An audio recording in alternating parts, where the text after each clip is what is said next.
Hello student, welcome back. विद्यार्थी मित्रांनो, आज आपण सगळ्यात महत्त्वाचा जो बायोमॉलिक्यूल आहे न्यूक्लिक ॲसिड, तर याच्या बाबतीत शिकणार आहे.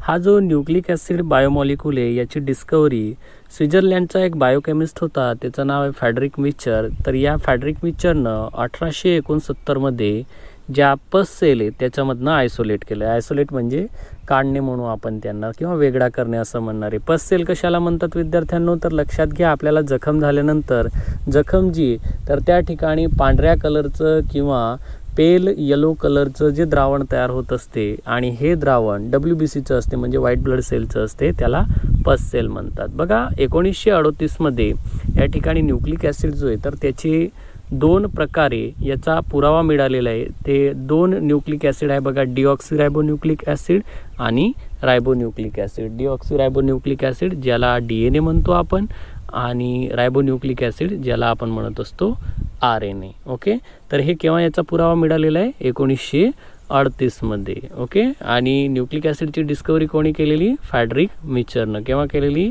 1869 मध्ये. व्यवस्थित लक्षात ठेवायचं, याच्यावर क्वेश्चन जे तर ते मुबलक प्रमाणात विचारले जात असतात. तर पहिला बायोमॉलिक्यूल या ठिकाणी आपण पाहणार आहे बघा, DNA. DNAच्या बाबतीत जर बघितलं आपण तर DNA जो आहे तर तो क्लोरोप्लास्टमध्ये पण आढळून येतो आणि मायटोकॉन्ड्रियामध्ये पण आढळून येत असतो. आपण ऑलरेडी शिकलो आहे हे. DNA जो आहे तर DNA is a hereditary material in most of organism. जास्त करून जे सजीव आहे तर या सजीवांमध्ये हेरिडेटरी मटेरियल म्हणजे अनुवंशिक गुणधर्म असलेला जो पदार्थ आहे तर त्याला आपण हेरिडेटरी मटेरियल म्हणत असतो. तर या ठिकाणी जास्त करून जे ऑर्गॅनिझम आहे तर त्यांचा जेनेटिक मटेरियल जो आहे तर तो काय असतो? DNA. बघा, nucleic acid among a longest or largest of molecule found in living being. बघा, तुम्हाला काय सांगितलं आहे की ऑर्गॅनिझम जे किंवा सजीव जे तर सजीवांमधला सगळ्यात लांब आणि मोठा असा जो मॉलिक्यूल आहे तर तो काय आहे या ठिकाणी? Nucleic acid. बघा, they contain 3 types of molecule. Nucleic ॲसिडमध्ये 3 प्रकारचे मॉलिक्यूल्स आढळून येत असतात. पहिला घटक असणारे कार्बन शुगर असणारे, फॉस्फरिक ॲसिड असणारे आणि नायट्रोजनस बेसेस, असे 3 घटक मिळून न्यूक्लिक ॲसिड जे तर त्याची निर्मिती होत असते. बघा, ज्यावेळीस शुगर ग्रुप असेल, फॉस्फेट ग्रुप असेल आणि नायट्रोजनस बेसेस हे एकत्र येत असतील, म्हणजे तिघच जॉईंट होत असतील, तर अशा वेळेस त्यांच्यापासनं न्यूक्लियोटाइड्स तयार होत असते. व्यवस्थित लक्षात ठेवायचे विद्यार्थ्यांनो, न्यूक्लियोटाइड्स. ओके, न्यूक्लियोटाइड केव्हा तयार होणार आहे? Penta sugar plus nitrogenous base plus phosphoric acid और फॉस्फेट ग्रुप, अशा वेळेस काय तयार होणार आहे? न्यूक्लियोटाइड. बघा, Feulgen in 1924 show that the chromosome contain DNA. Feulgen नावाचा जो सायंटिस्ट आहे तर या फिल्गन नावाच्या सायंटिस्टनं 1924 मध्ये काय सांगितलं? क्रोमोझोम जो आहे तर क्रोमोझोममध्ये काय असतो? DNA. हे जे वेगवेगळ्या प्रकारचं न्यूक्लिक ॲसिड आहे तर या आता वेगवेगळ्या प्रकारचं का म्हटलं तर न्यूक्लिक ॲसिडसुद्धा 2 प्रकारचं असते. विद्यार्थी मित्रांनो, न्यूक्लिक ॲसिडचे किती प्रकार आहेत? 2 प्रकार आहेत, डिऑक्सिरायबोन्यूक्लिक ॲसिड आणि रायबोन्यूक्लिक ॲसिड. ओके, ज्यांना DNA आणि RNA असं आपण म्हणत असतो. ओके, तर बघा, न्यूक्लिक ॲसिड जे तर न्यूक्लिक ॲसिडमध्ये 2 पिरिमिडिन म्हणजे सायटोसाइन आणि थायमाइन घटक असतात आणि 2 प्युरिन असतात, ज्याच्यामध्ये ॲडेनाइन आणि गोनाइन असे 2 घटक आपल्याला नायट्रोजनस बेसेसच्या स्वरूपात या ठिकाणी कशामध्ये आढळून येत असतात? न्यूक्लिक ॲसिडमध्ये. व्यवस्थित लक्षात घ्या, न्यूक्लिक ॲसिडमध्ये टोटल 4 नायट्रोजनस बेस आहेत, सायटोसिन, थायमिन, ॲडेनिन, गोनिन. ओके, त्याच्यामध्ये प्युरिन बेसेस कोणते आहेत? ॲडेनिन आणि गोनिन. आणि पिरिमिडिन बेसेस कोणते आहेत?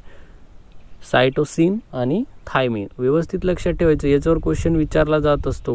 लक्षात बघा, Wilkins and coworker said purine and pyrimidine bases are placed regularly along with DNA molecule at distance 3.4 angstrom. या ठिकाणी एक महत्त्वाची कन्सेप्ट काय सांगितली? विल्किन्स आणि त्याचे जे सहकारी होते यांनी काय सांगितलं की जो DNAचा मॉलिक्यूलचा स्ट्रँड आहे तर या DNA मॉलिक्यूलच्या स्टँडवर प्युरिन आणि पिरिमिडिन हे एका रेग्युलर मॅनरनं अरेंज झालेले आणि त्यांच्यामधलं जे अंतर आहे प्युरिन आणि पिरिमिडिनचं तर याच्यामधलं अंतर आहे बघा 3.4 अँगस्ट्रॉम. किती अंतर सांगितले तुम्हाला 3.4 एंगस्ट्रॉम एवढं अंतर या ठिकाणी कशामध्ये पाहायला मिळते, कशामध्ये पाहायला मिळते 2 नायट्रोजिनस बेसेसमध्ये म्हणजे प्युरिन आणि पिरिमिडिन दरम्यान. हे सुद्धा एक महत्त्वाची थिंक आहे, व्यवस्थित लक्षात ठेवायची. त्यानंतर DNA मॉलिक्यूल जो आहे तर त्या DNA मॉलिक्यूलमध्ये आढळून येणारे जे वेगवेगळे कॉम्बिनेशन आहे किंवा कंपोजिशन आहे त्याच्या बाबतीत आपण शिकणार आहे. या ठिकाणी पहिला जो महत्त्वाचा घटक असतो DNA मॉलिक्यूलमध्ये किंवा कंपोजिशन तर तो आहे शुगर मॉलिक्यूल. तर शुगर मॉलिक्यूलच्या बाबतीत आपण या ठिकाणी शिकू. बघा 11 identify 5 carbon sugar ribose in nucleic acid in 1910. बघा 1910 मध्ये लिवेन नावाचा जो सायंटिस्ट आहे तर या लिवेन नावाच्या सायंटिस्टनं काय सांगितलं की न्यूक्लिक ॲसिडमध्ये जी शुगर आढळून येत असते तिच्यामध्ये किती कार्बन असतात, 5 कार्बन असतात आणि त्या शुगरचं नाव काय आहे, रायबोज.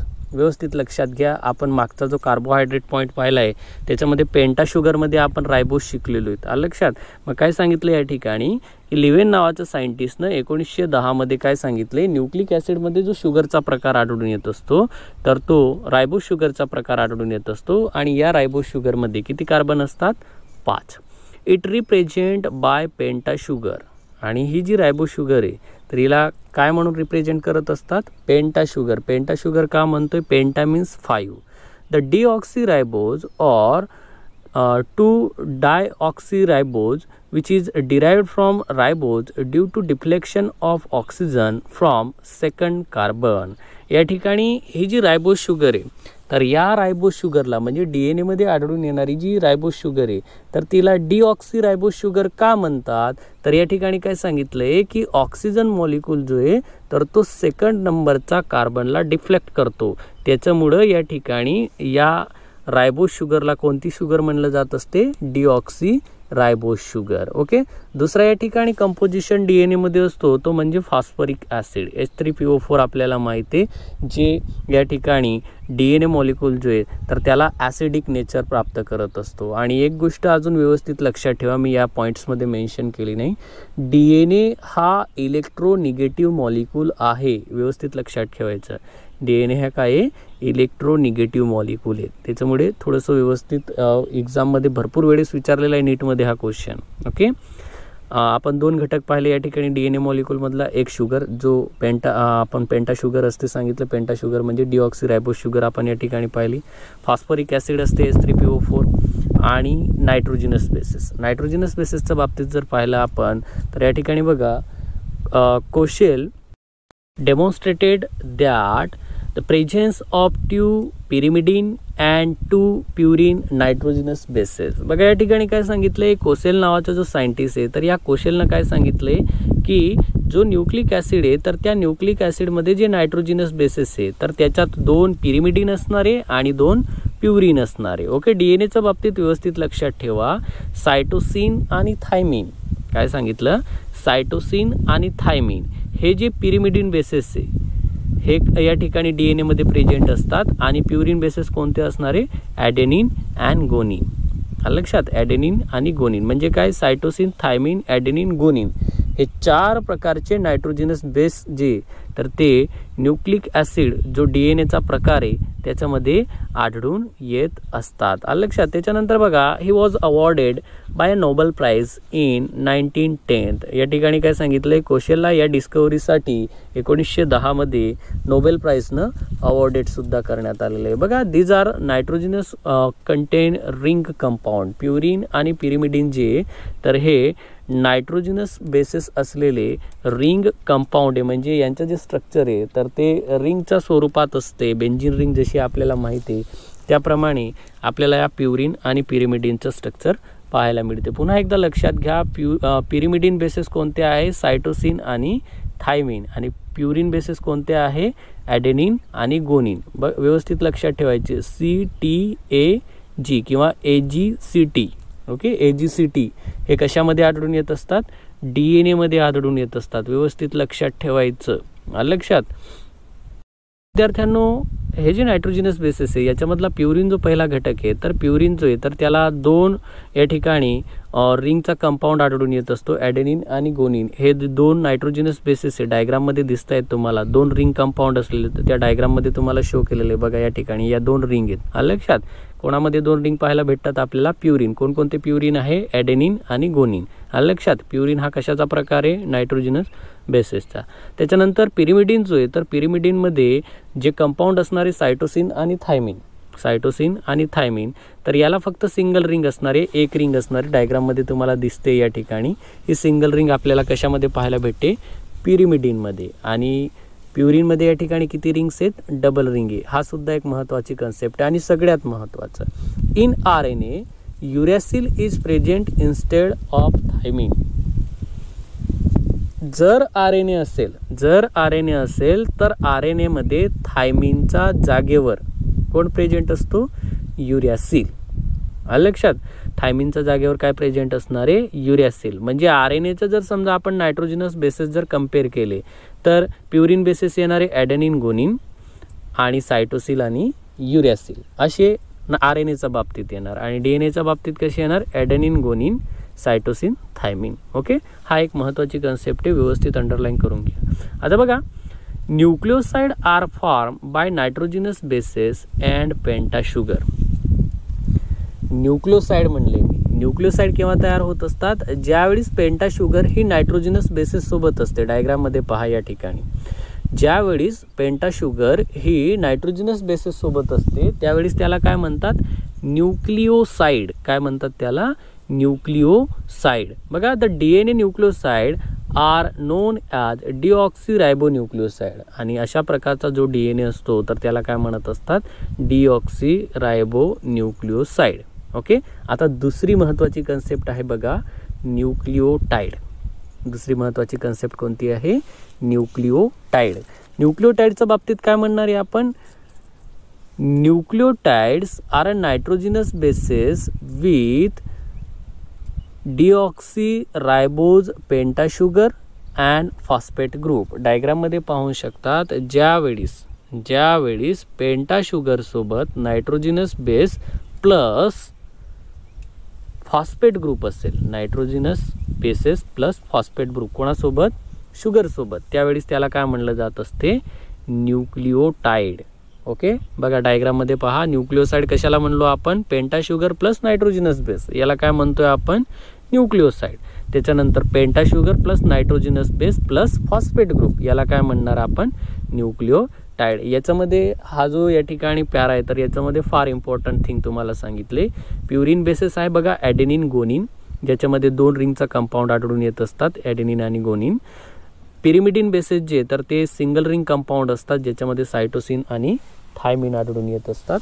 याच्यामध्ये एक महत्त्वाची थिंग काय सांगितली तुम्हाला? जर RNA असेल तर RNA मध्ये थायमिनच्या जागेवर काय असतो? युरॅसिल असतो. त्याच्यानंतर न्यूक्लिओसाइडच्या बाबतीत तुम्हाला सांगितलं, न्यूक्लिओसाइड म्हणजे पेंटा शुगर आणि नायट्रोजिनस बेस, याला काय म्हणतात? न्यूक्लिओसाइड. आणि न्यूक्लिओटाइड कशाला म्हणतात? पेंटा sugar plus नायट्रोजिनस base plus phosphate group, याला काय म्हणत असतात?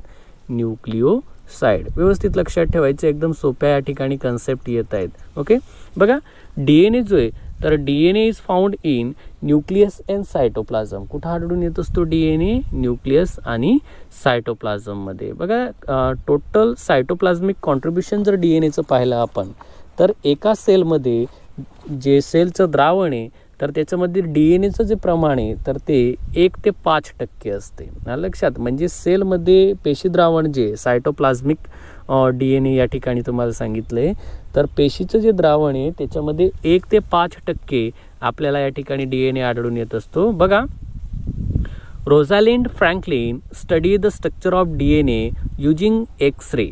या ठिकाणी एक महत्त्वाची कन्सेप्ट काय सांगितली तुम्हाला? रोझालिंड फ्रँकलिन नावाचा जो सायंटिस्ट आहे तर याने DNAचं स्ट्रक्चरचा स्टडी केला आहे. कशाच्या मदतीने? एक्स-रेच्या मदतीने. बघा, it show that the DNA is a helix. आणि हे जे एक्स-रे फोटोग्राफ होते तर या फोटोग्राफमध्ये या ठिकाणी हा जो फ्रँकलिन नावाचा सायंटिस्ट आहे तर याला काय लक्षात आलं? DNA जो आहे तर तो हेलिक्स फॉर्ममध्ये म्हणजे हेलिकल फॉर्ममध्ये. लक्षात, बघा, in 1953 James Watson and Francis Crick propose 3D structure of DNA.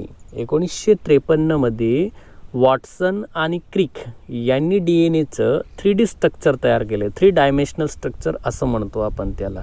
आणि हे जे स्ट्रक्चर आहे it is based on X-ray photograph of DNA fibre taken by Rosalind Franklin and MHF Wilkins. या ठिकाणी काय सांगितले, रोझालिंड फ्रँकलिन आणि विल्किननं जे DNAचं एक्सरेचे फोटोग्राफ होते, तर या फोटोग्राफच्या मदतीने वॉटसन आणि क्रिकनं काय केलेले, DNAचं 3 डायमेन्शनल स्ट्रक्चर तयार केलेले. बघा, for discovering the structure of DNA they was awarded Nobel prize in 1962. आणि या डिस्कवरीसाठी क्रिक, विल्कन्स आणि वॉटसन या तिघा सायंटिस्टला 1962 मध्ये नोबेल प्राइज अवॉर्डेड करण्यात आला आहे. कशासाठी, for discovering the structure of DNA. या पॅरामध्ये आपण काय शिकलो, DNA कुठं आढळून येतो, न्यूक्लियस आणि सायटोप्लाझममध्ये. त्याच्यानंतर अनदर थिंग काय सांगितलंय, सेलमध्ये 1 ते 5% DNA प्रेझेंट असतो. रोझालिंड फ्रँकलिन नावाच्या सायंटिस्टनं एक्सरेच्या मदतीने DNA जो आहे तर त्याच्या स्ट्रक्चरवर अभ्यास केला आणि हे जे स्ट्रक्चर आहे तर ते हेलिक्स फॉर्ममध्ये होतं. त्याच्यानंतर 1953 मध्ये जेम्स वॉटसन आणि फ्रँचाइज क्रिक नावाच्या जे सायंटिस्ट आहे यांनी DNAचं 3D स्ट्रक्चर तयार केलेलं. कशाच्या बेसवर, एक्स रे फोटोग्राफच्या बेसवर. आणि हे फोटोग्राफ कोणी काढले होते, रोझालिंड फ्रँकलिननं आणि विल्किननं. म्हणून या ठिकाणी 1962 मध्ये वॉटसन, क्रिक आणि विल्किन्स यांना DNA जो आहे तर त्या DNAच्या मॉलिक्यूलची डिस्कवरीसाठी नोबेल प्राइज अवॉर्डेड करण्यात आला आहे. ओके, बघा विद्यार्थ्यांनो, नेक्स्ट जी थिंग आहे तर ती आहे स्ट्रक्चर ऑफ DNA. या पॉईंटवर तुम्हाला क्वेश्चन विचारला जात असतो. तर बघा, स्ट्रक्चर ऑफ DNA जे तर ते वॉटसननं आणि क्रिकनं या ठिकाणी प्रपोज केलेले. त्यांनी काय सांगितले की DNA जो आहे तर तो डबल हेलिक्स मॉलिक्यूल आहे, ज्याच्यामध्ये शुगर फॉस्फेटचा बॅकबोन असतो आउटसाईड आणि नायट्रोजिनस बेसेससुद्धा आपल्याला पाहायला मिळत असतात. बघा, डायमीटर जो आहे DNAचा तर DNAचा डायमीटर असतो बघा 20 एंगस्ट्रॉम किंवा नॅनोमीटरमध्ये जर काउंट केला तर 2 नॅनोमीटर असतो. बघा या ठिकाणी दिसतोय तुम्हाला एवढा जो भाग आहे पूर्ण या ठिकाणी डायमीटर जर DNA मॉलिक्यूलचा आपण मेजर केला तर तो 20 एंगस्ट्रॉम आहे. आणि हाफ जर विचारला तर किती येईल, 10 एंगस्ट्रॉम. आलं लक्षात. आणि नॅनोमीटरमध्ये विचारलं तर कम्प्लीट या ठिकाणी डायमीटर विचारला तर 2 नॅनोमीटर आणि हाफ विचारला तर 1 नॅनोमीटर. हे एक महत्त्वाची थिंग आहे, अंडरलाईन करून घ्यायची. बघा, the pinch or complete turn off DNA length is about 34 angstrom. या ठिकाणी काय सांगितले तुम्हाला व्यवस्थित लक्षात घ्या. हा जो DNA तर या DNAचा कम्प्लीट टर्न जो आहे तर तो कम्प्लीट टर्न किती एंगस्ट्रॉममध्ये बसत असतो, 34 एंगस्ट्रॉममध्ये. किती एंगस्ट्रॉममध्ये बसतोय, 34 एंगस्ट्रॉममध्ये. आलं लक्षात. आणि या ठिकाणी एक व्यवस्थित लक्षात घ्या, adjacent bases are separated by 3.4 angstrom along with helix. या ठिकाणी महत्त्वाची थिंग काय सांगितली की जे बेस पेअर आहे तर त्या बेस पेअरमध्ये किती अंतर सांगितले तुम्हाला, 3.4 एंगस्ट्रॉम. आलं लक्षात. आणि 2 बेस पेअरचा दरम्यान जो या ठिकाणी अँगल तयार होणार आहे तर तो असतो 36 डिग्रीचा. आलं लक्षात. कंप्लीट जो या ठिकाणी 1 टनचा अँगल असणार आहे तर तो 360चा अँगल असणार आहे, म्हणजे 360 अंशाचा अँगल असणार आहे. म्हणजेच काय, याच्यावरनं काय लक्षात येते तुम्हाला की DNA जो आहे तर त्या DNAचा 1 टनमध्ये जवळपास 10 बेस पेअर असतात. ओके, लक्षात आलं. 1 टनमध्ये किती बेस पेअर असतात, 10 बेस पेअर असतात. आणि या ठिकाणी तुम्हाला सांगितले या 10 बेस पेअरचा दरम्यान कितीचा अँगल तयार होत असतो, 360. आणि प्रत्येक बेस पेअर दरम्यान किती अंतरे सांगितले तुम्हाला, 3.4 एंगस्ट्रॉम. म्हणजे 10 बेस पेअर जो आहे तर या 10 बेस पेअरचं या ठिकाणी लेंथ जर विचार केला आपण तर ती किती येणार आहे, या ठिकाणी 34 एंगस्ट्रॉम. व्यवस्थित लक्षात ठेवायचं, महत्त्वाचं आहे. बघा, the 2 chain is held together by hydrogen bond between pairing of bases. या ठिकाणी लक्षात घ्या, ही जी इमेजनरी लाईन आहे तर या इमेजनरी लाईनचा आजूबाजूला काय आहेत, वेगवेगळे बेस पेअर आहेत आणि हे 2 वेगवेगळे सेपरेट स्टँड आहे. बरोबर आहे. मग या ठिकाणी काय सांगितले तुम्हाला, हा जो हायड्रोजन बॉन्ड आहे तर हा हायड्रोजन बॉन्ड दोघा स्टँडला किंवा दोघ्या चेनला एकमेकासोबत काय करतोय, जोडून ठेवतोय. बघा, hydrogen bond joint to nitrogenous bases of one स्टँड. या ठिकाणी काय सांगितले, एका स्टँडचा जो नायट्रोजिनस बेस आहे किंवा नायट्रोजन बेस आहे त्याच्यासोबत हायड्रोजन बॉन्ड जो आहे तर तो जॉईंट झालेला असतो. लक्षात, व्यवस्थित लक्षात ठेवा. स्ट्रक्चर कोणी प्रपोज केलेले, वॉटसन आणि क्रिकनं. काय सांगितले त्यांनी, DNA हा डबल हेलिक्स मॉलिक्यूल आहे ज्याच्यावर शुगर फॉस्फेट बॅकबोन असतो, आउटसाईड नायट्रोजिनस बेसेस असतात. DNAचा डायमीटर हा 20 एंगस्ट्रॉन किंवा 2 नॅनोमीटर असतो. आणि या ठिकाणी तुम्हाला सांगितलं एक कंप्लीट टन जो आहे DNAचा तर त्याची लेंथ असते बघा 34 एंगस्ट्रॉन. ओके, दोन बेस पेअरच्या दरम्यान 3.4 एंगस्ट्रॉन एवढं अंतर असते. आणि दोन बेस पेअरच्या दरम्यान जो अँगल तयार होतो, रोटेशन जेव्हा होणार आहे ते DNA मॉलिक्यूल, तर तो असतो 36 डिग्री. ओके, म्हणजे याचा अर्थ काय, कंप्लीट DNAचा जो सेगमेंट आहे ज्याच्यामध्ये एक 10 बेस पेअर असणार आहे आणि या 10 बेस पेअरमध्ये जवळपास 360चा या ठिकाणी काय अंशाचा कोन तयार होणार आहे. ओके, दुसरी थिंग काय सांगितले, DNAचे जे दोन स्टँड आहे तर ते एकमेकांमध्ये या ठिकाणी त्याच्यात असले जे नायट्रोजिनस बेसेस आहे त्यांच्या दरम्यान हायड्रोजन बॉन्डच्या मदतीने हे एकमेकाला पकडून ठेवलेले. ओके, या ठिकाणी पुन्हा अनदर थिंग काय सांगितली, एक जो स्टँड असणार आहे ज्याच्यावर हायड्रोजन बॉन्ड कोणासोबत असणार आहे, नायट्रोजिनस बेसेस सोबत असणार आहे. ओके, आता हे जे हायड्रोजन बॉन्ड आहे तर या हायड्रोजन बॉन्डच्या बाबतीत आपण या ठिकाणी शिकणार आहे ॲडेनिन आणि थायमिन. एक या ठिकाणी काय आहे ॲडेनिन, दुसरा काय आहे थायमिन. हा जो पेअर, ही जी जोडी ही ऑलवेज या ठिकाणी याचप्रमाणे असणार आहे DNA मध्ये. लक्षात, adenine is always combine with thymine and guanine is always combine with cytosine. हे DNAचं कॉम्बिनेशन आहे. ओके, एक प्युरिन आहे, एक पिरिमिडिन आहे, व्यवस्थित लक्षात ठेवा. ओके, तर या ठिकाणी काय सांगितलं, ॲडेनिन आणि थायमिन दरम्यान 2 हायड्रोजन बॉन्ड असतात. गोनिन आणि सायटोसिन यांच्या दरम्यान 3 हायड्रोजन बॉन्ड असतात. लक्षात आलं काय सांगितलं मी तुम्हाला, ॲडेनिन आणि थायमिन यांच्या दरम्यान किती हायड्रोजन बॉन्ड असतात, 2. आणि गोनिन आणि सायटोसिन यांच्या दरम्यान किती हायड्रोजन बॉन्ड असतात, 3. Okay, adenine always pair with thymine in DNA and in RNA it is always pair with uracil. एक व्यवस्थित आणि महत्त्वाची कन्सेप्ट डोक्यामध्ये फिट करून घ्या. DNA मॉलिक्यूल जर असेल तर ॲडेनिन कोणासोबत कंबाईन होतो, थायमिन सोबत. लक्षात, ॲडेनिन हा कोणासोबत कंबाईन होणार, थायमिन सोबत. ओके, पण जर समजा RNA मॉलिक्यूल असेल तर ॲडेनिन हा कोणासोबत कंबाईन होतो, युरॅसिल सोबत. पुढे आपण RNA ही पाहणार आहे, फक्त या ठिकाणी व्यवस्थित लक्षात करून घ्या. बघा, cytosine is always pair with गोनिन in both DNA and RNA. RNA असेल किंवा DNA असेल याच्यामध्ये सायटोसिन जो आहे तर तो कोणासोबत कंबाईन होत असतो, कायम गोनिन सोबत. ओके, या ठिकाणी याच्यात चेंज नाही. RNA DNA मध्ये या ठिकाणी सायटोसिन गोनिन हाच पेअर राहणार आहे. फक्त DNA मॉलिक्यूल जर असेल तर अशा वेळेस ॲडेनिन जो आहे तर तो थायमिन सोबत कंबाईन होतो आणि RNA मॉलिक्यूल जर असेल तर ॲडेनिन हा युरॅसिल सोबत कंबाईन होतो. हे एक महत्त्वाची कन्सेप्ट तुम्हाला लक्षात ठेवायचे. इच DNA स्टँड has a backbone to alter deoxyribose and phosphoric groups. या ठिकाणी काय सांगितले, हा जो घटक आहे याला म्हणतात शुगर फॉस्फेट बॅकबोन. हा या ठिकाणी प्रत्येक स्टँडमध्ये आपल्याला पाहायला मिळत असतो, ज्याच्यामध्ये डिऑक्सिरायबोज असणारे आणि फॉस्फरिक ग्रुपसुद्धा असणारे. बघा, DNA molecule show polarity. DNA molecule जे तर त्याच्यामध्ये पोलॅरिटी आपल्याला पाहायला मिळत असते. बघा, एक चेनची तर एक चेन या ठिकाणी 5' to 3' रीड केली जात असते आणि दुसरी जी चेन आहे तर तिला 3' to 5' रीड केली जात असते. त्याच्यानंतर बघा, the sugar phosphate sugar are join by phosphodiester bond. हा एक महत्त्वाचा कन्सेप्ट तुम्हाला या ठिकाणी विचारली जाऊ शकते. शुगर ही सुद्धा शुगर आहे, लक्षात, आणि या 2 शुगरला जोडण्याचं काम कोण करतोय, फॉस्फोडायस्टर बॉन्ड.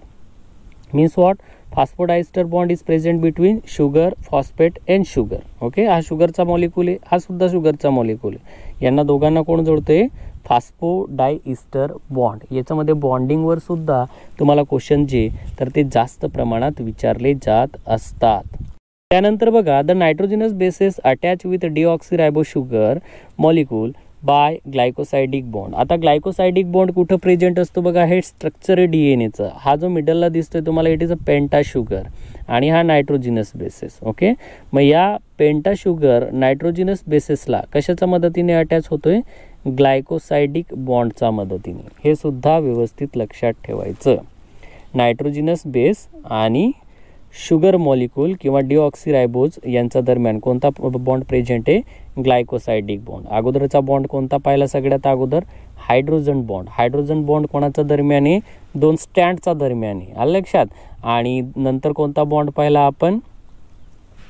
मगाशी कोणता बॉन्ड पाहिला? फॉस्फोडायस्टर बॉन्ड. दोन शुगर मॉलिक्यूलच्या दरम्यान जो फॉस्फेट ग्रुप आहे, या दोघा शुगर मॉलिक्यूलला हा जो फॉस्फेट ग्रुप आहे हा धरून ठेवायचं काम करतो, म्हणून फॉस्फोडायस्टर बॉन्ड म्हणतो. आणि या ठिकाणी शुगर ग्रुप आणि नायट्रोजिनस बेस यांच्या दरम्यान कोणता बॉन्ड होता? Glycosidic bond. त्याच्यानंतर बघा, the carbon atom presence sugar involve phosphodiester bond formation in DNA at C3 and C5. Carbon atom जो पेंटा शुगरचा जो कार्बन ॲटम जो फॉस्फोडायस्टर बॉन्ड आपण मगाशी सांगितलं दोन शुगर ग्रुपच्या दरम्यान असतो. ओके. पण या ठिकाणी काय सांगितले? हे बघा, ही पण शुगर आहे, हा या ठिकाणी हा मॉलिक्यूल पण शुगरचा आहे. ओके. या दोन शुगरच्या दरम्यान हा काय फॉस्फेट ग्रुप आहे आणि यांच्या दरम्यान कोणता बॉन्ड तयार झाला आहे? फॉस्फोडायस्टर बॉन्ड. ओके. व्यवस्थित लक्षात ठेवा. पण या ठिकाणी चेंज काय आहे बघा, हा जो शुगरचा मॉलिक्यूल आहे 1 2 3 3 नंबरचा कार्बनला या ठिकाणी फॉस्फेट ग्रुप अटॅचे आणि इथं बघा 1 2 3 4 आणि 5 नंबरच्या कार्बनला या ठिकाणी फॉस्फेट ग्रुप अटॅचे. म्हणून या ठिकाणी काय सांगितले की दोन शुगरचे जे ग्रुप आहे, तर या दोन शुगरच्या ग्रुपच्या दरम्यान जो फॉस्फोडायस्टर बॉन्ड तयार झाला आहे, तर हा कोणत्या कार्बनला या ठिकाणी तयार झालेला आहे? 3 आणि 5 नंबरचा कार्बनचा दरम्यान. ओके. हे सुद्धा व्यवस्थित लक्षात ठेवायचं, परीक्षेच्या उद्देशानं हे महत्त्वाची थिंग आहे. बघा, दोन स्टँड जे DNAचे त्यांना डुप्लेक्स म्हणत असतात आणि हे अँटी पॅरलल आणि कॉम्प्लिमेंटरी असतात. अँटी पॅरलल म्हणजे एकमेकाचा विरुद्ध. बघा या ठिकाणी 5' to 3', इथं 3' to 5', याला काय म्हणतो आपण? Anti parallel. आणि दुसरा शब्द काय सांगलाय? कॉम्प्लिमेंटरी. कॉम्प्लिमेंटरी म्हणजे काय? एकमेकाचे पूरक. एकमेकाचे काय आहेत? हे पूरक. जसं चुंबक आपण समजा घेतलं, समजा मॅग्नेट, साऊथ कधी चिटकेल का? नाही. साऊथ आणि नॉर्थ एकमेकाला चिटकणार. त्याप्रमाणे या ठिकाणी काय सांगितले? ॲडेनिन, गुआनिन, थायमिन, सायटोसाइन असं या ठिकाणी याच्यामध्ये काय असणार आहे? कॉम्प्लिमेंटरी बेस असणार आहे. या ठिकाणी मगाशीच सांगितलं की DNAचे जे स्टँड आहे तर ते अँटी पॅरलल आहे. एक स्टँड जो आहे तर तो 5' to 3' डायग्राममध्ये पाहू शकतात. दुसरा या ठिकाणी 3' to 5' डायरेक्शन असतो. त्याच्यानंतर एर्विन चार्गॉफ नावाचा जो सायंटिस्ट आहे, चार्गॉफ्स रूल असं सुद्धा म्हणत असतो आपण, तर यानं नायट्रोजिनस बेसेसची, तर हे नायट्रोजिनस बेसेस DNA मॉलिक्यूलमध्ये इक्वल क्वांटिटीजमध्ये असतात याची डिस्कवरी केलेली. कोणी? एर्विन चार्गॉफनं. आलं लक्षात. त्यानं काय सांगितलं? The amount of adenine is equal to thymine whereas amount of cytosine is equal to guanine. चार्गॉफचा रूल काय सांगतोय तुम्हाला? जितक्या प्रमाणात ॲडेनिन आहे तितक्याच प्रमाणात थायमिन असतो आणि जितक्या प्रमाणात सायटोसिन आहे तितक्याच प्रमाणात गुआनिन असतो. हे कोणी सांगितलं या ठिकाणी? एर्विन चार्गॉफनं. आलं लक्षात. In other word, the DNA of organism has one ratio of purine and pyrimidine base. या ठिकाणी काय सांगितलं आहे तुम्हाला की चार्गॉफचा रूल काय सांगतोय की सजीवांमध्ये DNA जो आहे तर तो एक प्रमाणामध्ये प्युरिन आणि पिरिमिडिन आढळून येत असतात आणि यालाच काय म्हणत असतात? चार्गॉफ्स रूल. ओके. काय सांगितलं तुम्हाला चार्गॉफच्या रूलमध्ये? जितक्या प्रमाणात ॲडेनिन आहे तितक्याच प्रमाणात थायमिन असते, जितक्या प्रमाणात सायटोसिन आहे तितक्याच प्रमाणात गुआनिन असते. म्हणजे काय? समजा 100% जर समजा ॲडेनिन असेल तर 100% काय असणार आहे? थायमिन. किंवा 100% सायटोसिन असेल तर तितक्या टक्क्यामध्ये काय असणार आहे? गोनोसाइन किंवा गुआनिन. ओके. विद्यार्थी मित्रांनो, सेकंड टाईपचा जो न्यूक्लिक ॲसिड आहे तर तो आहे RNA. RNA म्हणजे रायबोन्यूक्लिक ॲसिड. हा जो मॉलिक्यूल आहे तर हा जवळपास सगळ्या लिव्हिंग ऑर्गॅनिझममध्ये पाहायला भेटत असतो आणि विशेष म्हणजे व्हायरसमध्ये सुद्धा आपल्याला RNA म्हणजे रायबोन्यूक्लिक ॲसिड पाहायला मिळत असतो. जनरली हा सुद्धा न्यूक्लिओटाइड्सपासून मेडअप झालेला आहे. म्हणजे रायबोस शुगर असते, याच्यामध्ये नायट्रोजिनस बेस असणारे आणि फॉस्फेट ग्रुप असणारे असे 3 कंपोजिशनपासनं RNAची सुद्धा निर्मिती झालेली. फक्त या ठिकाणी याचे जे नायट्रोजिनस बेस आहे त्याच्यामध्ये थोडासा डिफरन्स असणार आहे. जसं या ठिकाणी तुम्हाला सांगितलं बघा, ॲडेनिन, गुआनिन, युरॅसिल आणि सायटोसाइन. म्हणजे या ठिकाणी काय होते की जसं DNA थायमाइन प्रेझेंट असतो तसं RNA काय असतो? युरॅसिल प्रेझेंट असतो. Means what? RNA काय होणार आहे?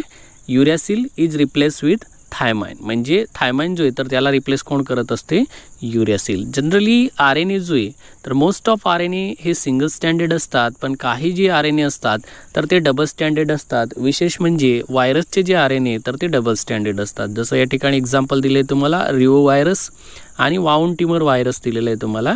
तर या व्हायरसमध्ये RNA जो आहे तर तो डबल स्टँडर्ड असतो. RNAचे जे मॉलिक्युल्स आहे तर यांची वेगवेगळ्या प्रकारची लेंथ, वेगवेगळ्या प्रकारची स्ट्रेंथ आपल्याला किंवा स्ट्रक्चर आपल्याला पाहायला मिळत असते. जनरली RNA व्हायरस जो आहे use RNA instead of DNA it's genetic material and can cause many human diseases. काय सांगितलं आहे तुम्हाला या ठिकाणी, व्हायरसेस जे तर व्हायरसेस हे जेनेटिक मटेरियल म्हणून काय यूज करत असतात, RNA. म्हणजे व्हायरसचा जेनेटिक मटेरियल काय असतो, RNA. कोणाऐवजी, DNA ऐवजी. इन्स्टेड म्हणजे च्या ऐवजी. हा लक्षात. तर या ठिकाणी काय सांगितले, आपण जसं म्हणलं की सगळ्या लिव्हिंग ऑर्गॅनिझममध्ये DNA जो येतो तो जेनेटिक मटेरियल आहे, पण व्हायरसचे तर त्यांचा जेनेटिक मटेरियल काय असतो, RNA. ओके. आणि विशेष म्हणजे काय सांगितले बघा, transcription is a process of RNA formation from DNA and translation is a process of protein synthesis from RNA. याला central dogma of protein synthesis असं सुद्धा म्हणत असतात. अगोदरचे जे वाक्य सांगितलं ते अगोदर समजून घेऊ. या ठिकाणी काय सांगितलं तुम्हाला की RNA जो आहे तर RNA हा व्हायरसचा जेनेटिक मटेरियल आहे DNA ऐवजी, ज्याच्यामुळे काय होत असतो की हा जो व्हायरस तर या व्हायरसमध्ये जेनेटिक मटेरियल RNA असल्यामुळे तो वेगवेगळ्या प्रकारचे आजार पसरवत असतो. हा लक्षात. आणि तुम्हाला अनादर सांगितले सेंट्रल डोग्मा प्रोटीन सिंथेसिस, ज्याच्यामध्ये काय सांगितले DNA पासनं mRNA तयार होतात. त्या प्रोसेसला म्हणतात ट्रान्सक्रिप्शन प्रोसेस. त्या म्हणतात ट्रान्सक्रिप्शन प्रोसेस. कशापासनं काय तयार होत आहे, DNA पासनं RNA. RNA पासनं ज्यावेळेस प्रोटीन सिंथेसिस होतात म्हणजे नवीन प्रथिनांची निर्मिती होत असते, त्या प्रोसेसला म्हणतात ट्रान्सलेशन प्रोसेस. ओके, व्यवस्थित लक्षात राहील. This is called as central dogma of protein synthesis. Next thing या ठिकाणी तुम्हाला दिलेली स्टडीला ती म्हणजे RNAचे टाईप्स. म्हणजे RNAचे वेगवेगळे टाईप्स आपल्याला पाहायचे या ठिकाणी, ज्याच्यामध्ये आपण म्हणणार आहे की RNA जे तर ते 3 प्रकारामध्ये विभागले गेलेले असतात. जसं आपण म्हणणार आहे पहिला RNA जो आहे तर तो आहे mRNA, दुसरा RNA आहे त्याला आपण म्हणणार आहे rRNA आणि तिसरा RNA जो आहे तर त्याला म्हणत असतात tRNA किंवा ट्रान्सफर RNA. rRNA म्हणजे रायबोझोमल RNA आणि tRNA म्हणजे ट्रान्सफर RNA किंवा सोल्युबल RNA असं सुद्धा म्हणत असतात. आणि सुरुवातीचा जो पहिला mRNA तर त्याला टेम्पलेट RNA असं सुद्धा म्हणत असतात. ओके. तर चला विद्यार्थ्यांनो, पहिला प्रकार बघू आपण या ठिकाणी mRNAच्या बाबतीत, ज्यांना मेसेंजर RNA किंवा टेम्पलेट RNA असं सुद्धा म्हणत असतात. ओके विद्यार्थ्यांनो, mRNA म्हणजे मेसेंजर RNA किंवा टेम्पलेट RNAच्या बाबतीत जर विचार केला आपण तर बघा, it carry genetic information for arranging amino acid in definite sequence. mRNA जो असतो तर mRNAमध्ये वेगवेगळ्या प्रकारची जी अनुवंशिक माहिती तर ती कशाच्या स्वरूपात असते, अमिनो ॲसिडच्या स्वरूपात असते. खाली एक स्टँड दिसतोय तुम्हाला बघा, 5' to 3'. ओके. याच्यावर छोटे छोटे या ठिकाणी काय दिलेले आहेत, कोडोन दिलेले, ज्यांना आपण नायट्रोजिनस बेस म्हणतो. युरॅसिल, गोनाइन, एडेनाइन, युरॅसिल, सायटोसाइन, एडेनिन. आलं लक्षात. तर हे या ठिकाणी काय आहेत, नायट्रोजिनस बेस पेअर आहे. ओके. आणि याच्यात काय सांगितलं आहे तुम्हाला की हा जो mRNA याच्या स्टँडवर काय असणार आहे, अमिनो ॲसिड असणार आहे आणि या अमिनो ॲसिडमध्ये काय असणार, जेनेटिक इन्फॉर्मेशन. बघा, इट इज लिनियर पॉलिन्यूक्लियोटाइड. mRNA जो आहे तर तो लिनियर स्वरूपात असतो, सरळ रेषेत असतो. आलं लक्षात. आणि सेल्युलर RNAच्या बाबतीत जर म्हणलं, सेलमध्ये RNAचं प्रमाण जर म्हणलं mRNAचं तर ते 3% असते. याचं मॉलिक्युलर वेट जे तर ते सेव्हरल मिलियन्सपर्यंत असते mRNAचं. आणि mRNAचं फंक्शनच्या बाबतीत जर म्हणलं आपण तर या ठिकाणी बघा, mRNA molecule carry information to form complete polypeptide chain is called cistron. mRNA जो आहे तर mRNAमध्ये पूर्ण माहिती असते. कशाची, प्रोटीन सिंथेसिसची. mRNAमध्ये काय असणार आहे, प्रथिनांची निर्मिती करण्याची माहिती असणारी, जेनेटिक इन्फॉर्मेशन असणारी. आणि ही माहिती या ठिकाणी वेगवेगळ्या प्रकारच्या पॉलीपेप्टाइड चेनच्या मदतीने काय केली जाणार आहे, डिकोड केली जाणार आहे. आलं लक्षात. आणि त्या माहितीपासून काय तयार केले जाणार, प्रथिनं तयार केले जाणार. म्हणून या ठिकाणी काय सांगितले, mRNA carry information to form complete polypeptide chain mRNA जे तर mRNAमध्ये जेनेटिक इन्फॉर्मेशन असते आणि हीच इन्फॉर्मेशन काय तयार करते, पॉलीपेप्टाइड चेन म्हणजे प्रोटीनची सिंथेसिस करत असते, त्याला काय म्हणतात, सिस्ट्रॉन.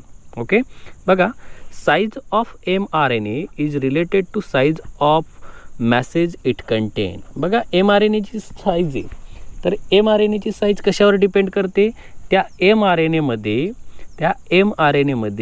किती साईजचा मॅसेज आहे, म्हणजे किती माहिती त्याच्यात भरलेली त्या mRNAवर, तितक्या प्रमाणात mRNAची जी साईज आहे तर ती कन्सिडर केली जात असते. Synthesis of mRNA begins at 5' end and DNA stand and terminate at 3' end. बघा या ठिकाणी काय सांगितले, mRNA जे तर mRNAचं सिंथेसिस हे 5' एंडकडनं 3' एंडकडे होत असते. ओके, आणि हा या ठिकाणी तुम्हाला डायग्राममध्ये दिसते.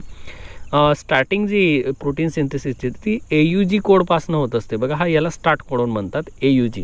कधी लक्षात ठेवायचं, प्रोटीनांची किंवा प्रथिनांची निर्मिती होण्यासाठी AUG कोडपासनं या ठिकाणी प्रोटीन सिंथेसिसला सुरुवात होत असते. आणि स्टॉप कोडॉन असतो बघा UAA, UGA पण असतो. तर या ठिकाणी हे जे स्टॉप कोडॉन आहे इथं प्रोटीन सिंथेसिस स्टॉप होत असते. तर विद्यार्थी मित्रांनो, आपण mRNAच्या बाबतीत काय सांगितलं की mRNA जेनेटिक इन्फॉर्मेशन कॅरी करत असतात डेफिनेट सिक्वेन्सनं. या ठिकाणी अमिनो ॲसिड जे तर त्यांच्यावर अरेंज झालेले असतात. mRNA लिनियर फॉर्ममध्ये असतात. सेलमध्ये जवळपास 3% mRNA असतात. मॉलिक्युलर वेट जे तर ते सेव्हरल मिलियन्सपर्यंत असते यांचं. त्यानंतर mRNA जो आहे तर त्याच्यामध्ये या ठिकाणी जेनेटिक इन्फॉर्मेशन असते आणि ही जेनेटिक इन्फॉर्मेशन काय करते, कंप्लीट पॉलीपेप्टाइड चेन तयार करणार आहे, त्याला आपण काय म्हणलं आहे, सिस्ट्रॉन. त्याच्यानंतर mRNA जे तर यांची साईज कशावर डिपेंड करते, त्या mRNAमध्ये किती मॅसेज भरलेला आहे किंवा मॅसेजच्या साईजवरनं mRNAची साईज डिपेंड करत असते. आणि mRNAचं सिंथेसिस जे तर ते 5' to 3' होत असते. त्याच्यानंतर दुसरा या ठिकाणी RNA जो दिलेला आहे तर तो आहे रायबोझोमल RNA किंवा rRNA असं सुद्धा म्हणत असतात. तर या ठिकाणी बघा rRNA जो आहे तर rRNA form 50 to 60% part of ribosome. Ribosome जो ऑलरेडी आपण या ठिकाणी मागचा जो युनिट होता ज्याच्यामध्ये सेल आणि इट्स ऑर्गनल त्याच्यामध्ये आपण शिकलोय. तर या ठिकाणी काय सांगितलंय तुम्हाला की रायबोझोमचं 50 ते 60% पार्ट जो आहे तर तो कोणता RNA असतो, रायबोझोमल RNA किंवा rRNA. It account 80 to 90% of cellular RNA. बघा सेलमध्ये जवळपास 80 ते 90% जे तर ते कोणते RNA असणार आहे, ribosomal RNA. It is synthesize in nucleus. बघा या ठिकाणी काय सांगितलंय, rRNA जे तर rRNAची निर्मिती कशात होत असते, न्यूक्लियसमध्ये, केंद्रकामध्ये होत असते. आणि हे कोणी डिस्कवर केलेले, कर्लँडनं. लक्षात, कर्लँडनं 1960मध्ये काय सांगितलं या ठिकाणी की rRNA जे तर rRNAची निर्मिती कशात होत असते, न्यूक्लियसमध्ये.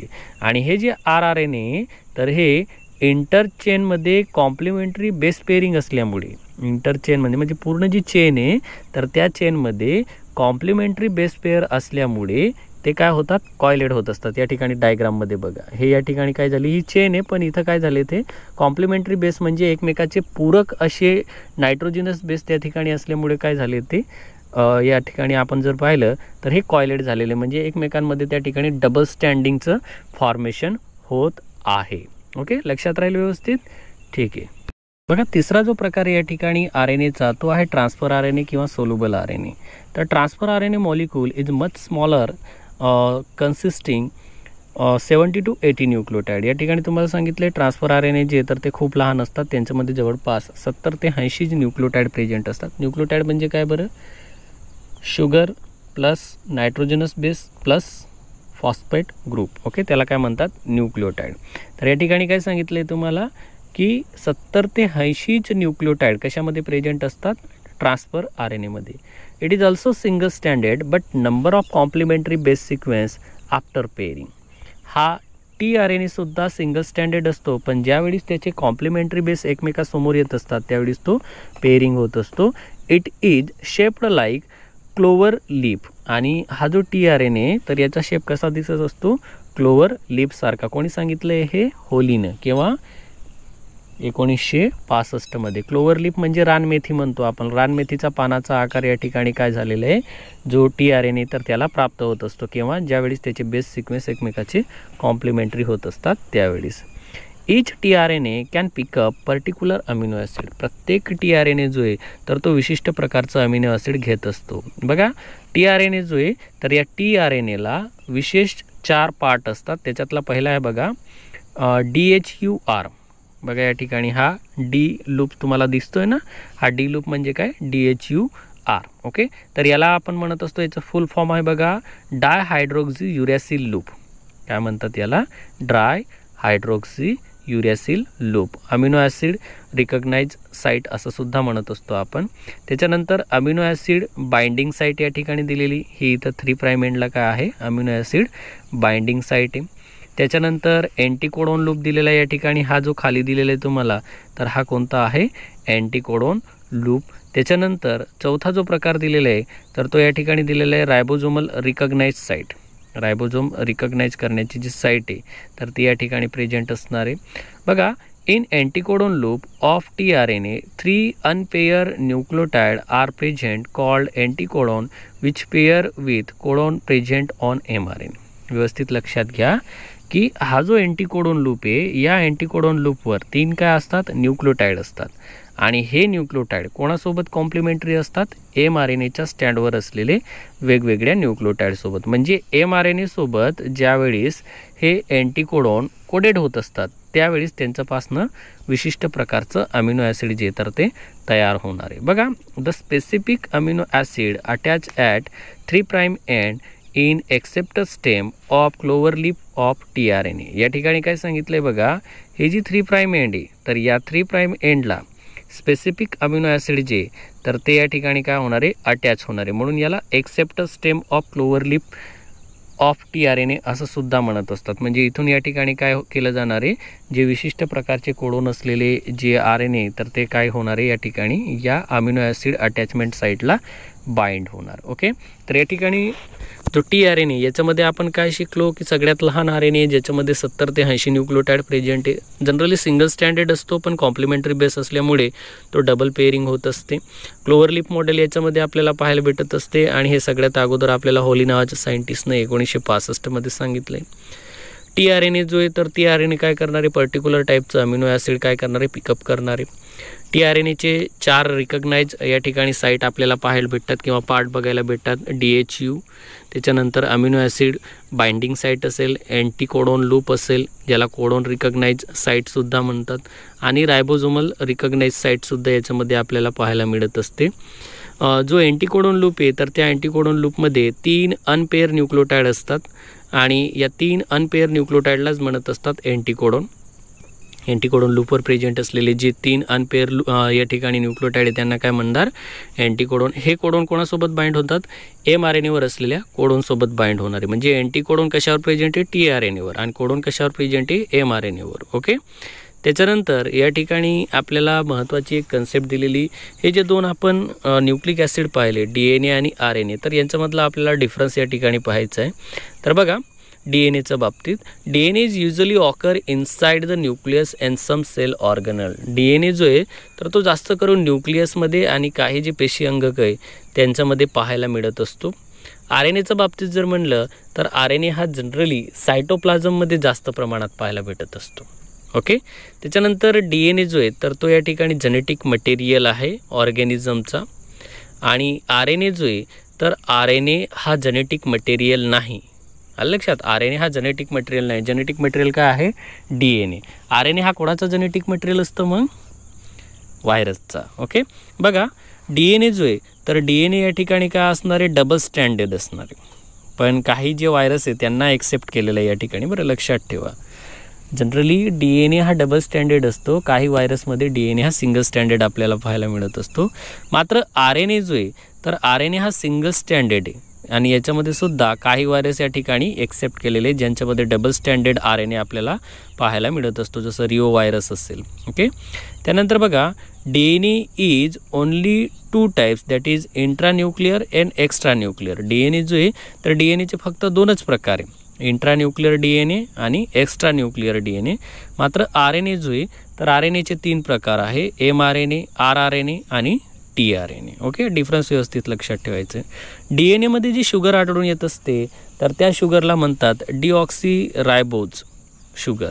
काय म्हणणार DNA मध्ये असलेले शुगरला डिऑक्सिरायबोज शुगर. आणि RNA मध्ये जी शुगर आढळून येणार तर ती कोणती असणार आहे, रायबोज शुगर. सांगा बरं मग या ठिकाणी DNA मध्ये असलेल्या शुगरला डिऑक्सिरायबोज शुगर का म्हणतात, सांगता येईल?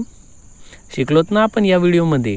व्यवस्थित लक्षात घ्या, ऑक्सिजनचा जो मॉलिक्यूल आहे तर तो सेकंड नंबरचा कार्बनसोबत डिफ्लॅक्ट होत असतो किंवा त्याला अटॅच असतो, म्हणून त्याला डिऑक्सिरायबो शुगर असं म्हणत असतो आपण, लक्षात. आणि RNA मध्ये फक्त रायबोज शुगर आपल्याला पाहायला मिळत असते. त्यानंतर या ठिकाणी तुम्हाला सांगितले DNA मध्ये जे नायट्रोजिनस बेसेस असणारे ॲडेनिन, सायटोसाइन, गोनिन आणि थायमाइन. कोणते नायट्रोजिनस बेसेस असतात DNA मध्ये? ॲडेनिन, सायटोसाइन, गोनिन आणि थायमाइन. मात्र RNA जो आहे तर RNA मध्ये या ठिकाणी काय असणार आहे, थायमाइन इज रिप्लेस विथ युरॅसिल. म्हणजे या ठिकाणी काय असणार आहे, युरॅसिल, ॲडेनिन, सायटोसिन आणि गोनाइन. ओके, व्यवस्थित लक्षात राहील. तर हे या ठिकाणी एक सिंपल तुम्हाला डिफरन्सच्या स्वरूपात काही माहिती दिलेली. ओके, तर एक अनादर डिफरन्स तुम्हाला दिलेला आहे, unusual bases are very few or absent. DNA मध्ये जे बिनकामाचे बेस पेअर आहेत किंवा बेसेस आहेत तर ते असतात तर खूप कमी असतात किंवा ॲब्सेंटच असतात.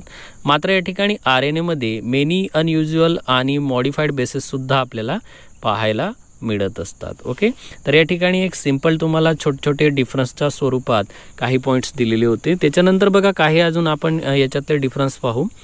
Hydrogen bond are formed between complementary nitrogenous bases on opposite स्टँड ऑफ DNA. या ठिकाणी काय सांगितले तुम्हाला की DNA मध्ये 2 स्टँड असतात आणि 2 स्टँडवर असलेले जे वेगवेगळे या ठिकाणी आपण म्हणणारे नायट्रोजिनस बेसेस आहे तर हे नायट्रोजिनस बेसेस काय करतात, दोघा स्टँडला हायड्रोजन बॉन्डच्या मदतीने अटॅच करून ठेवतात. ओके, ॲडेनाइन थायमाइनच्या दरम्यान बॉन्ड फॉर्मेशन होत असते, सायटोसाइन आणि गोनाइनच्या दरम्यान बॉन्ड फॉर्मेशन होते. कोणता बॉन्ड असतो, हायड्रोजन बॉन्ड. मात्र या ठिकाणी RNAच्या बाबतीत काय सांगितलंय, base pairing through hydrogen bond occur only a coiled part. या ठिकाणी काय सांगितलंय, RNA जे तर ते सिंगल स्टँडेड असल्यामुळे ज्यावेळेस त्या RNAचा लूप तयार होईल किंवा जो फोल्ड होईल अशा वेळेस काय होणार, त्या RNAच्या स्टँडवर जर कॉम्प्लिमेंटरी बेस सिक्वेन्स प्रेझेंट असेल अशा वेळेस तो RNA काय होणार आहे, त्यांच्या दरम्यान हायड्रोजन बॉन्ड तयार करणार आहे. ओके, त्यानंतर बघा DNA जे तर ते स्पायरली ट्विस्टेड असतात आणि हेलिक्स स्ट्रक्चर तयार करत असतात. मात्र RNA जे तर RNA या ठिकाणी फोल्डेड असतात किंवा सेकंडरी हेलिक्स, ज्याला सुडो हेलिक्स असं सुद्धा म्हणत असतात, लूप टाईप म्हणू आपण त्यांना.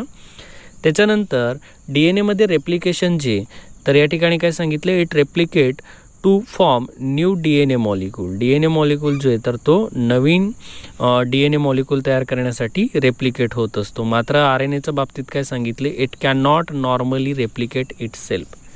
म्हणजे RNA जो आहे तर तो स्वतः या ठिकाणी रेप्लिकेट होत नाही नॉर्मली.